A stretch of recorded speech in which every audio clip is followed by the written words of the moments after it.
Time begins to shift long before anyone sees a sign, unfolding with a strange heaviness that presses against the world like an unseen hand pulling at the edges of reality. And in the quiet highlands, Fraser feels it settling around her, in a way she cannot explain, a kind of warning that touches her instincts before it touches her mind, reminding her of every moment she has ever been dragged through time against her will. The morning light rises slower than it should.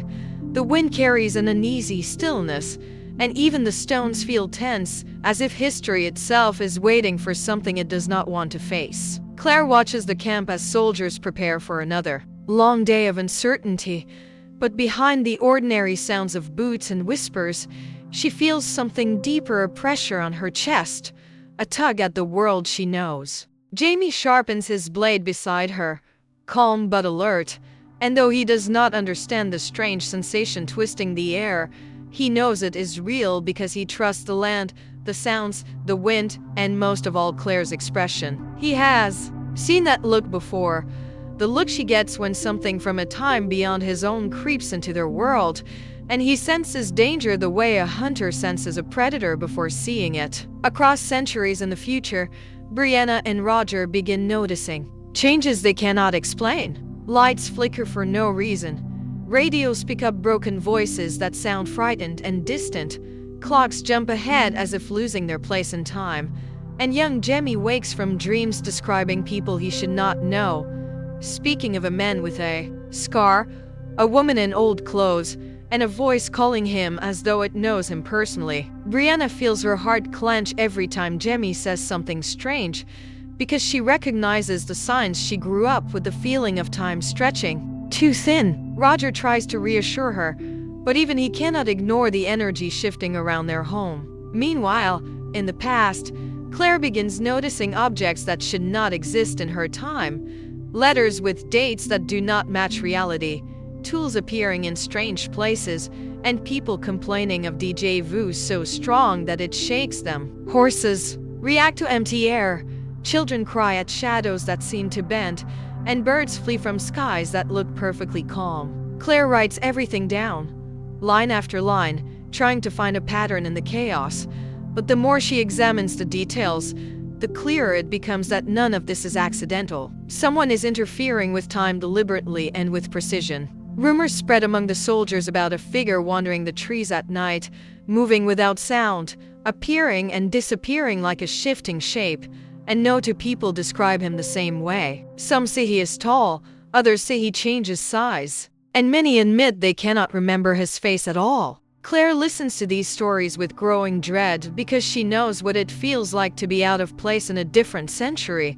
But this stranger is not confused or lost. He is observing, waiting, and choosing his moment. Jamie suggests confronting him, but Claire stops him, terrified that a single wrong action could ripple through time in ways they cannot repair. Days later, the world flickers like a candle caught in wind. Soldiers march forward and simultaneously freeze in place, two realities overlapping so briefly that Claire feels sick to her stomach. She grabs Jamie as the world bends around them, and when the flicker ends, she knows something is deeply wrong. In the future, Brianna sees her television glitch into a vision of an 18th century battlefield with fog rolling over the ground and Jamie standing motionless, trapped between moments. Jamie points to the screen and whispers, "He's coming," and neither parent knows who he means, but they both feel the fear that settles in their bones. Then, one night, the wind stops completely. Fire freezes mid-flame, smoke hangs still in the air,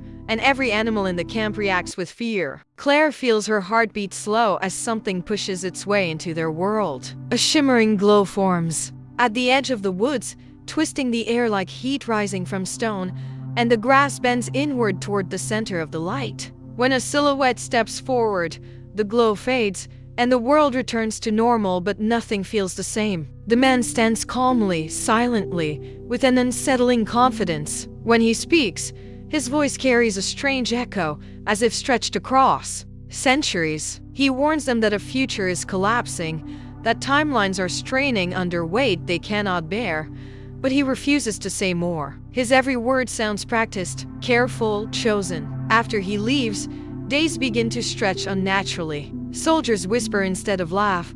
The sky forms patterns that look like symbols.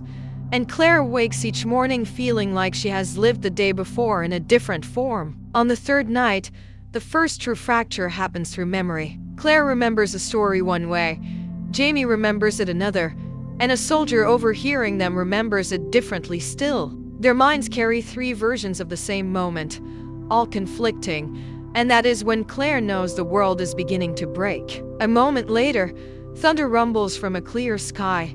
The ground shakes without moving. Fire bends sideways, and shadows stretch as though pulled by an invisible force. Claire sees two Jamies overlap, one reaching for her hand, another reaching for a weapon before they merge back into one. Soldiers panic as the fracture deepens. The traveler returns and explains that time is fighting itself because another traveler is tearing through timelines in desperation. Claire begins hearing Brianna's voice, Roger's prayer, and Jamie's laughter carried through the wind, distorted and faint. Jamie turns to see a half-formed shadow watching them before dissolving into thin air. Glowing lines appear in the dirt, pulsing like veins beneath the ground. For a moment, Claire sees two camps, the living one and an abandoned one overlapping, like mismatched memories. Then a wave of silent energy sweeps through the camp, hitting her like a pull from inside her chest. She feels herself dragged through time, crashing through voices and moments she cannot place, and when she opens her eyes, she is standing alone in a gray field beneath a crooked tree. Jamie watches her vanish and nearly collapses from shock.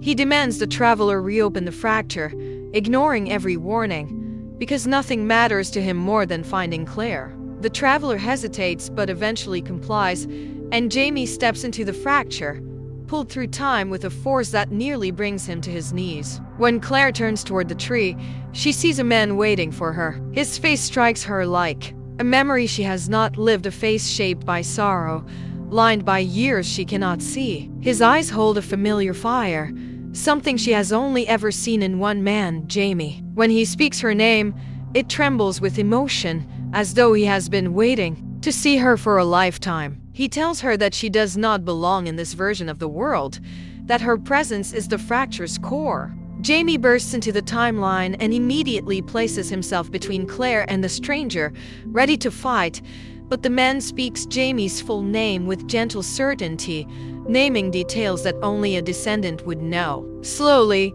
he reveals the truth.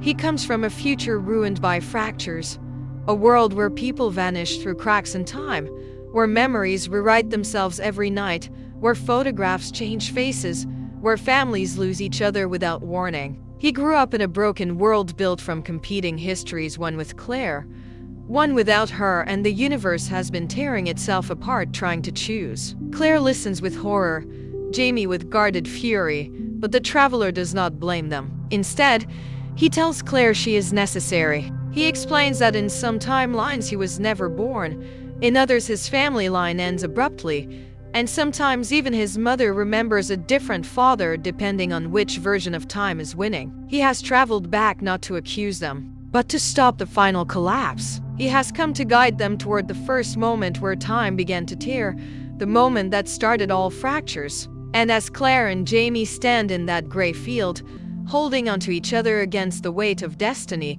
they finally understand that what lies ahead is not just a struggle for survival, it is a struggle to save time itself from unraveling. And the person causing the fractures has not yet revealed their face.